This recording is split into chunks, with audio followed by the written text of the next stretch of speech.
When you think of the German military in World War II, what's the first thing that comes to mind? Is it the menacing silhouette of a Tiger tank? Or maybe the terrifying screech of a Stuka dive bomber? The German war machine was a complex and innovative beast, fielding an incredible array of weaponry across land, sea, and air.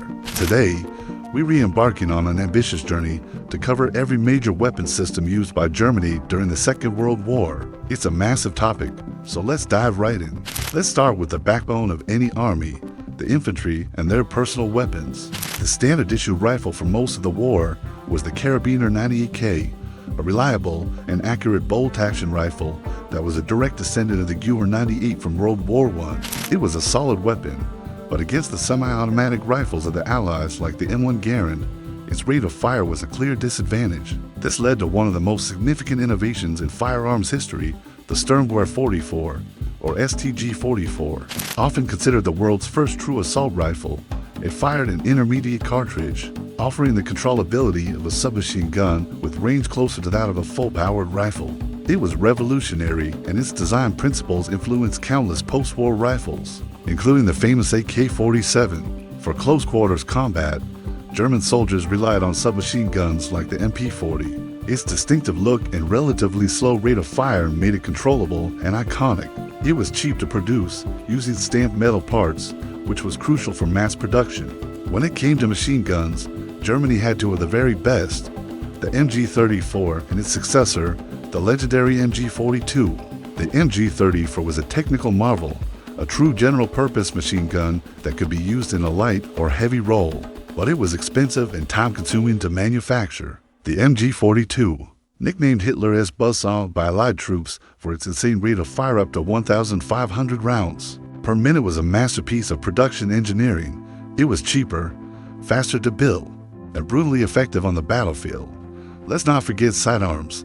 The Luger P08 is perhaps one of the most famous pistols ever made, known for its unique toggle lock action.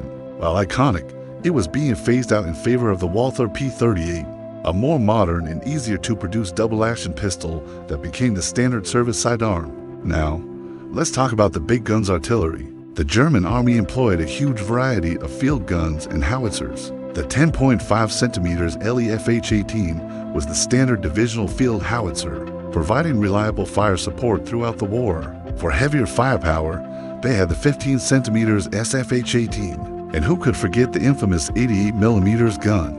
Originally designed as an anti-aircraft weapon, the Flak 36 and 41 proved devastatingly effective against Allied tanks, especially in the open deserts of North Africa. Its high velocity and flat trajectory made it a feared tank killer. Germany also pioneered rocket artillery. The Nebelwerfer, meaning smoke mortar, was a multi-barreled rocket launcher that fired salvos of high-explosive rockets. Its terrifying, shrieking sound earned it the nickname Screaming Mimi from Allied soldiers. Moving on to armored fighting vehicles, the Panzers. The war started with the Light Panzer I and Panzer II, which were really only suitable for training. The workhorses of the early campaigns were the Panzer III, designed to fight other tanks, and the Panzer IV, intended for infantry support. As the war progressed, the Panzer IV was continually upgunned and became the backbone of the Panzerwaffe, serving right until the end. Then came the big cats. The encounter with the Soviet T-34 and KV-1 tanks on the Eastern Front was a huge shock. This spurred the development of the Panzer V, better known as the Panther.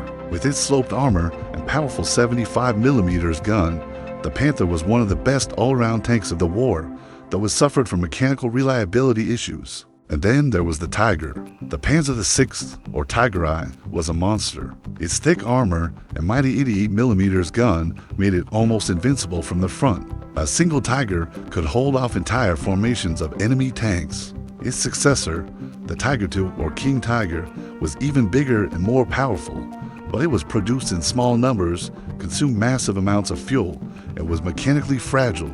Germany also produced a range of tank destroyers, or Panzerjäger. Vehicles like the Marder series mounted anti-tank guns on obsolete tank chassis.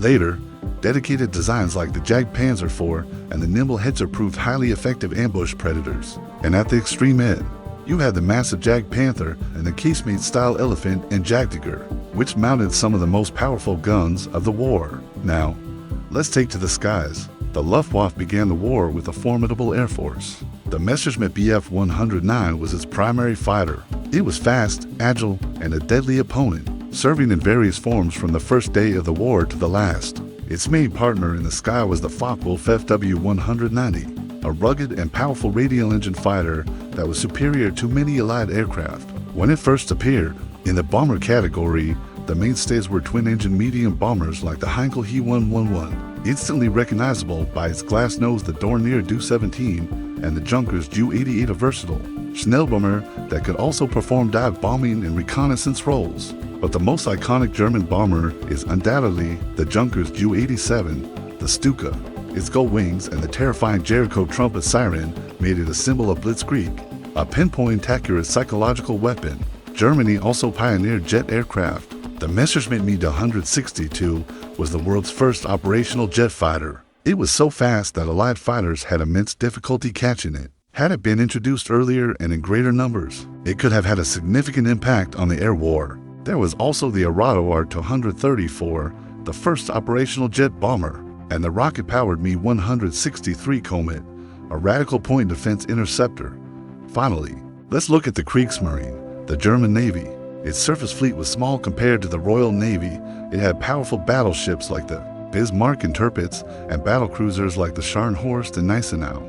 These pocket battleships like the Graf Spee were designed for commerce raiding. However, the true threat from the Kriegsmarine came from beneath the waves, the U-boats. The German submarine fleet nearly brought Britain to its knees during the Battle of the Atlantic. The Type 7 U-boat was the workhorse, sinking millions of tons of Allied shipping.